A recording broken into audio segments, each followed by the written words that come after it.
So if we decide we want to use a graphical solution to a problem, we still start by annotating what's going on. So the problem says a well-maintained car can accelerate from rest, that's important, to a speed of 58 meters per second. That's important, in 20 seconds.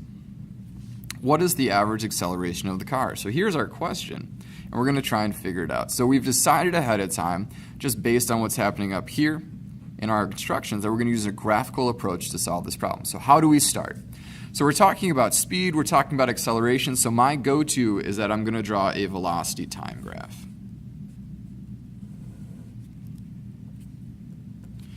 So in the problem, it says a well-maintained car can accelerate from rest. So we're starting down here at 0, and we're going to go all the way up to 58 meters per second up here at our top of our graph. Because that's, in our problem, that's where we're going to. And it's all going to happen in a total time frame of 20 seconds. You know, notice on my graph, I haven't scaled much more. The only thing I've really done is put the numbers in the problem that I've been given. But we know it's uniformly accelerating. We know it's a constant acceleration. So we can draw this graph because we know over time it's just going to get faster and faster and faster. That's what the problem states. So we know that that is true. So here's our graph that we're going to base all of our solution off of. So it asks what the average acceleration of the car is. So looking at a velocity time graph, the thing we know from prior knowledge is that acceleration is equal to velocity over time. So realistically, on a velocity time graph, the acceleration is the slope. So we have to calculate the slope of this line in order to figure out what the acceleration is.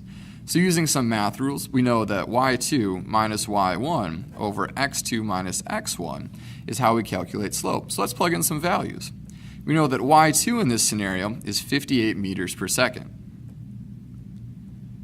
which makes y1 0 meters per second down here. Now we're looking at our x's. So x2 is 20 seconds, because that's what corresponds with our 58 meters per second. And we know that x1 is our 0 seconds, or where we started. So realistically, when we're trying to calculate our slope, it's going to be 58 meters per second over 20 seconds. So now, thinking about it a little bit more, we know that 58 divided by 20 is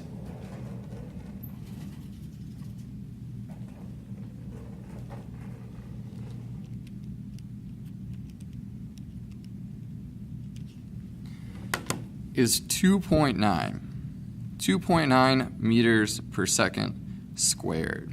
So our acceleration for the car in problem 1 is 2.9 meters per second squared. Because we know that on a velocity time graph, the acceleration can be calculated by finding the slope of our line.